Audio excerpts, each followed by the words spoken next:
I'm Melissa. I've been married for nearly 10 years now, and we're both in our 40s. We don't have any children, and I live with my husband, Cedric. Cedric is 5 years older than me and works an ordinary white-collar job. I have a part-time job as well, so there's a little financial cushion for the two of us.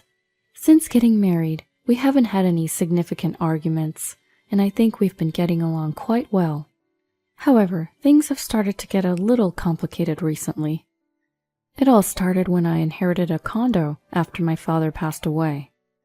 I've been told to move into that condo and to hand over my childhood home. My father had bought a new 2-bedroom condo when we got married, and he was living there.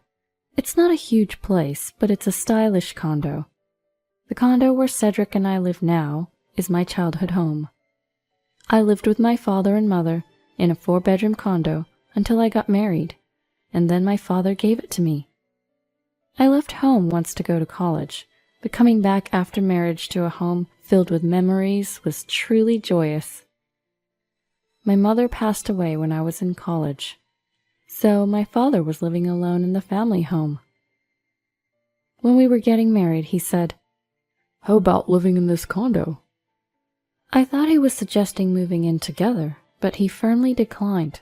He probably didn't want to interfere with our newlywed life. Then my father passed away. I inherited the 2-bedroom condo where he had been living. Fortunately, I was able to quickly find a tenant and have them sign a lease.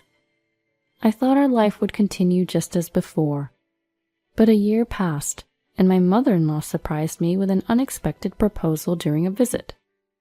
"Why don't we let Jasmine and her kids live in the 4-bedroom condo you're in? It's getting tight where they are now." Jasmine is Cedric's sister and a single mother raising 3 children. They currently live in a 2-bedroom apartment. The kids were all in elementary school now, and I understood that their place might be tight for a family of 4.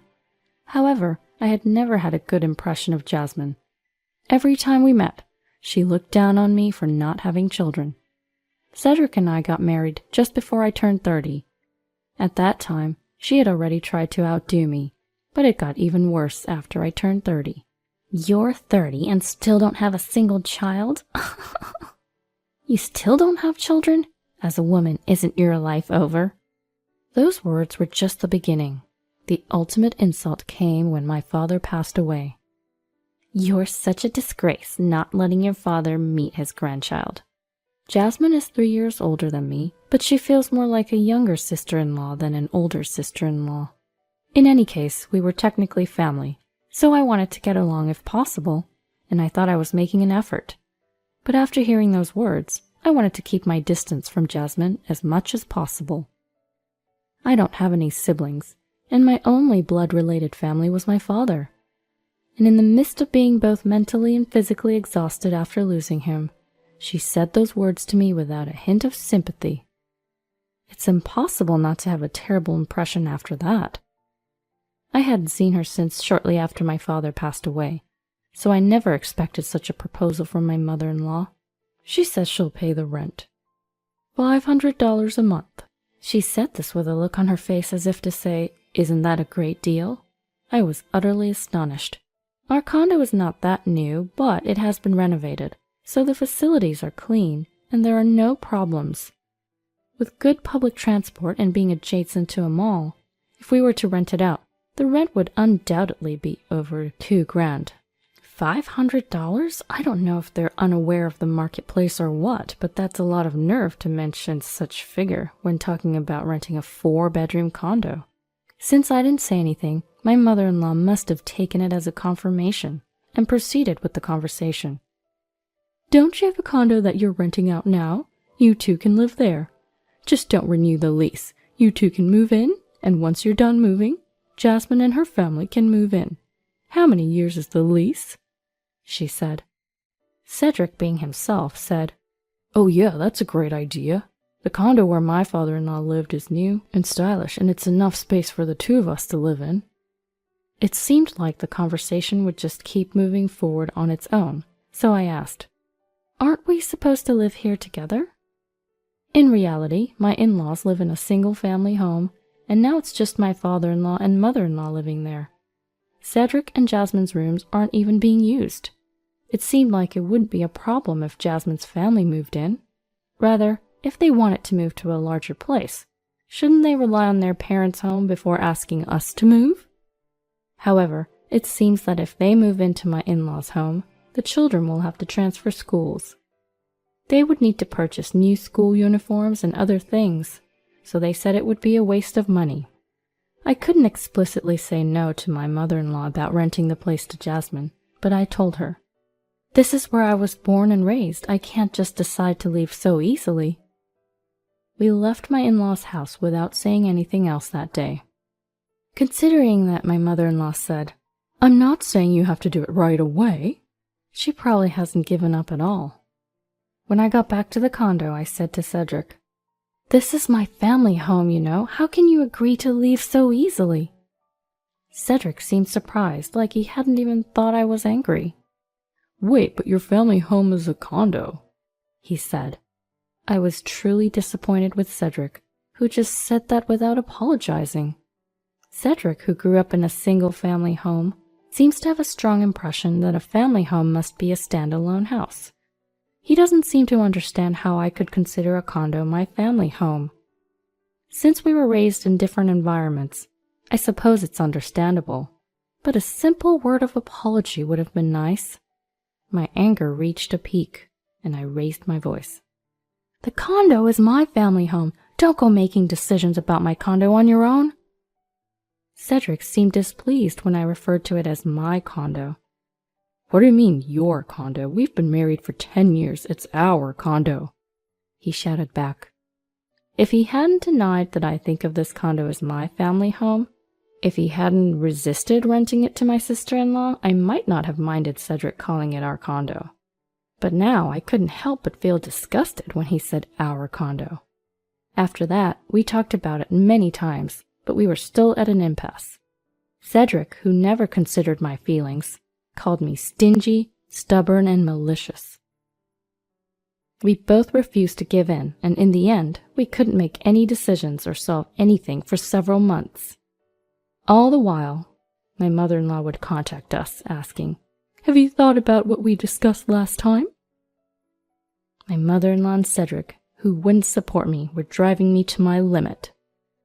Then one day, I got a text from Jasmine, who was finally furious that the matter wasn't progressing. "You don't have kids, so a 2-bedroom condo should be enough. Living with just the 2 of you in a 4-bedroom condo is a luxury. Just move out." I hadn't been in touch with Jasmine since my mother-in-law brought up the condo issue, so this was out of the blue. No polite requests to rent, no pleases, just a command to leave. Who does she think she is? Reading the text from Jasmine, I felt foolish for trying to keep things amicable until now. As we talked, the word divorce crossed my mind again and again. Each time, I tried to suppress my emotions, but I knew I was at the end of my tether. I went to the courthouse and picked up divorce papers, then made a call to a certain place. A few days later, I headed to the county clerk's office. When I obtained the copies of the property deeds, I found that the condo I live in and the one I'm renting out are both in my name. With this confirmation, I decided to give my husband one last chance. "I've told you over and over I really don't want to rent this condo to Jasmine. It's my family home. I just can't bear to rent it to someone who's looked down on me and said awful things. I want you to tell her not to count on this place either." Cedric's face showed clear annoyance. It was always like this when I brought up the subject. In the past, during arguments with Cedric, I told him everything Jasmine had said to me. I thought by telling him he would understand why I didn't want to rent to Jasmine. But that didn't happen. Cedric even said, "But what Jasmine is saying isn't entirely wrong either." In retrospect, I should have divorced him right then and there. It would have spared me so much distress, but I didn't have the courage to leave someone I'd been with for 10 years, or to be alone as I approached 40. Now it's different. If Cedric rejects my proposal, I'll say goodbye. I had made up my mind, and that was my plea. "You hate moving out of your family home that much? You're just tormenting Jasmine because you hate her. It's your fault for acting in a way that invites disdain, and plus you're just exaggerating. It's not like you've been told anything that bad. I can't understand why you can be so spiteful." Unaware of my desperate resolve, Cedric said this with a baffled look on his face. I just couldn't understand Cedric, who never once sided with me, no matter how many times I told him. Perhaps we can never understand each other anymore. "Then please fill this out." With those words, I handed him the divorce papers. I thought he might panic or become agitated, but Cedric simply snorted with a smirk when he saw the divorce papers. "Come on, what's this about? You think threatening to divorce me will make me back down?" Cedric seemed to think I wasn't serious about the divorce. "This isn't a threat. I thought I could get along with Jasmine even if she's just my sister-in-law, but now I feel it's impossible. Same with your mother and you. I can't trust you anymore and there's no love left. It's over. Pack your things and leave now." Without knowing how determined I was about the divorce, Cedric laughed. Anger welled within me and I spoke my mind. I wanted him to leave as soon as possible. "Jasmine and my mom don't necessarily dislike you. Can't you see this is all your fault because you only think about yourself?" Cedric countered. Feeling that this was getting us nowhere, I said, "Enough. We can't understand each other anymore. You don't want to understand me, and I don't want to understand you. I can only think of divorce. If you don't sign, I'll file for mediation." I said this coldly. Cedric yelled, "Enough already!" kicked the wall and stormed out of the house. He didn't sign the divorce papers or take any of his belongings. It seemed he just wanted to leave the situation behind. Days later, just as I expected, Cedric came back. With a guilty look on his face, he asked, "What should I do?" Does he think that I'll forgive him if he humbles himself? There's nothing to do at all. Everything's already settled. If you agree to the divorce, sign the divorce papers. If not, I'll file for mediation. Also, I've decided to sell this condo. Yes, I had decided to sell my family home. The day I went to court to get the divorce papers, I contacted my father's friend, Mr. Allen. I had met Mr. Allen several times since I was young, and he was very close to my father. Mr. Allen, who came to my father's memorial service, gave me his business card saying, "If you need anything, just ask." His business card listed the name of his law firm. Mr. Allen was a lawyer there. Thanks to Mr. Allen introducing me to a judicial scrivener, I was able to smoothly process my father's inheritance. When I consulted him about this matter, Mr. Allen was supportive, advising me to check the ownership of the condo and giving advice for when the divorce might not be agreed upon. I think that's why I could take a strong stand. After Cedric left the house, I resolved to sell the condo. I contacted a real estate agent and told them I wanted to sell. I informed Mr. Allen that the conversation with Cedric had not gone well, that I could not get him to sign the divorce papers, and that he had left the house without settling anything. I asked for his help if it came to mediation. Cedric, upon hearing that the condo was going up for sale, widened his eyes, and contrary to his previous attitude, let out an intimidating low voice. "What? So, you kept saying it's your family home and now you're selling it?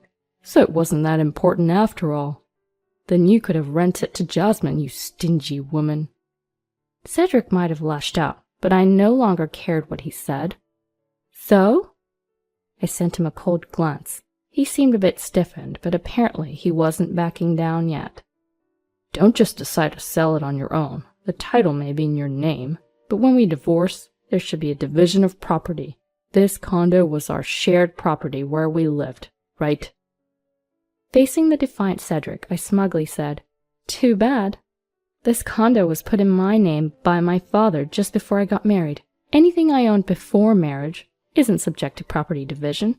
I've already confirmed it with the lawyer. Though it was hard to let go of the family home, I didn't want to increase the bad memories associated with this place by holding on to it.